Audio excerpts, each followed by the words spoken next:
Welcome to Young Justice Exposed, your place for everything Young Justice, the known, the unknown, and forgotten tales and takes of our favorite show. This episode, we are diving deep into the classic Fawcett heroes, the Marvel Family of Earth 16. Now, before we dive into this, guys, I wanted to remind you guys, we're doing everything we can do to save Earth 16. Make sure you use those hashtags, Renew Young Justice Season 5, and Save Earth 16, and checking out that Young Justice Targets paperback. That's linked down below, and this is the way we can save the show. Well, Captain Marvel, aka Shazam, has been a staple since Season 1 of Young Justice, and honestly, one of the best takes of the character ever made. Billy Batson, aka Captain Marvel's presence has been felt throughout the show in one form or another, and many fans don't know there is so much more there than meets the eye. The Marvel, or Shazam family, and their mythos has been massively expanded in the last year or so, on the show, in the comics, and even from Greg Weisman himself. So it's a good time to take a dive into the history of the show, as well as some of the larger, rather unexpectedly larger, family of Fawcett characters and Marvel family members. Now, we probably shouldn't even be doing this video because the original run of the Young Justice comic had a story that intended on delivering a massive expansion of the Marvel family on Earth 16. This was one of those storylines that had to be dropped, so fans never got to see the team and this story in its full glory.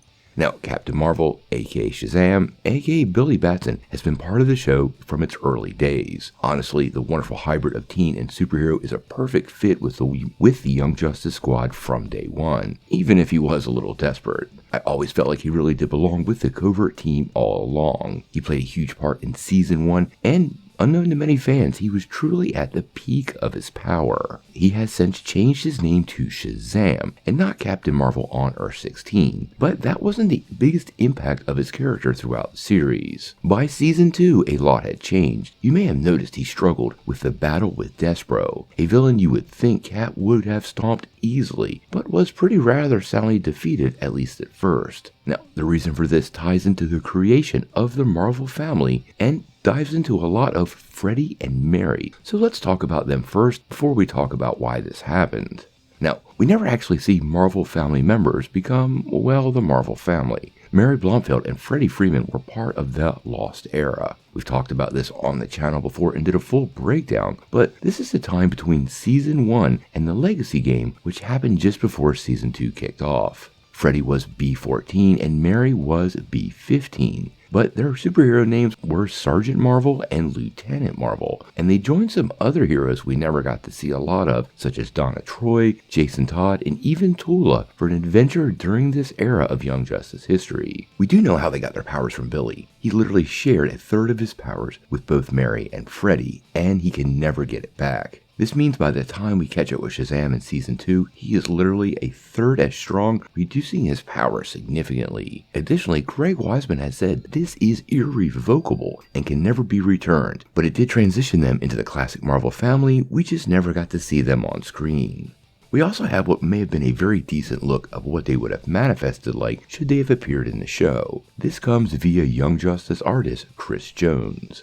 Now, this is not final or official, but you can see the clear resemblance, and it does give you an idea of how these characters would have ultimately worked. Now, since then, Mary Blomfield has become a much bigger part of the show. As one of the Sentinels of Magic with Satana during Season 4, we got a pretty big arc involving her magic powers, and honestly, what happened to Mary in the first place, and why she gave up being Sergeant Marvel. We find out she basically became addicted to being Sergeant Marvel, and Billy and Freddie had to convince her to give up the power, never saying the magic word again. Now, the events of Season 4 definitely took her toll on her psyche, and we saw her not only say the magic word at the end of the season, but that post-credit scene saw her become Black Mary and join Darkseid's Furies under Granny Goodness. Her full story is not yet told, and I think both her and Kara Zor-El will be a big part of the redemption arc in Season 4. As for Freddie, well, we have never really gotten much there. The final issue of Young Justice Targets actually gave us a first and only look at Freddie Freeman on Earth 16. Now, if you take a look at the comic panel from Wally West's funeral, and you look off to the right-hand side, you will see Billy and Mary standing beside Freddie Freeman, who is sitting under a tree right beside Plastic Man.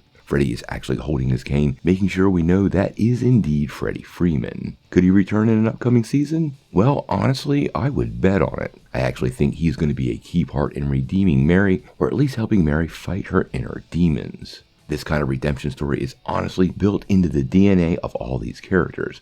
Fans really would like to see Freddie Freeman take the disguise as Captain Marvel Jr., or as he's called on Earth 16, Lieutenant Marvel. Now, there are some other Marvel Fawcett family members on Earth 16 filling out the family. We got to meet Uncle Dudley along with Mr. Tawny in the Alpha Male episode, which was seen in Season 1, Episode 13. We also found out recently from Greg Weisman himself, the Wizard Shazam does indeed exist on Earth 16. He revealed this during his character countback. He was also indeed part of the comic series that we never got to see, and we'd have likely seen him teamed up with the Marvel family, giving us a much better feel for the Wizard in this particular world. Now, additionally, there are several villains from the Marvel family on Earth 16. Probably the best known is Black Adam. We know Black Adam took on the team in several episodes during Ventures in Season 1, but he's also mentioned again in Season 4 and has appeared several times in the comics. He is formidable on Earth 16 and was part of the Injustice League that was set up by Vandal Savage to fail, which has definitely left him on bad terms with the villain. We've also had some other teases of Shazam baddies, but if you blink, you'll miss them. We know that Sabbac is part of this world along with Imbac. Sabbac attacked Fawcett City along with Imbac and was defeated by Captain Marvel. This defeat was reported by Cat Grant on GBS News, and we actually see Billy and Uncle Dudley watching this on the news. Now, in the comics, Imbac is Stanley Stinky Printwhistle, who is transformed into a strongman after a deal with the devil. Like Captain Marvel and Sabbac, his powers are bestowed upon him by speaking the initials of his benefactors: the terror of Ivan the Terrible, the cunning of Borgia, the fierceness of Attila the Hun, and the cruelty of Caligula. Now, lots of details about Sabbac are also not given, but in the comics his real name is Timothy Carnes, a Nazi sympathizer who gains the powers of demons by speaking their initials, just like Shazam.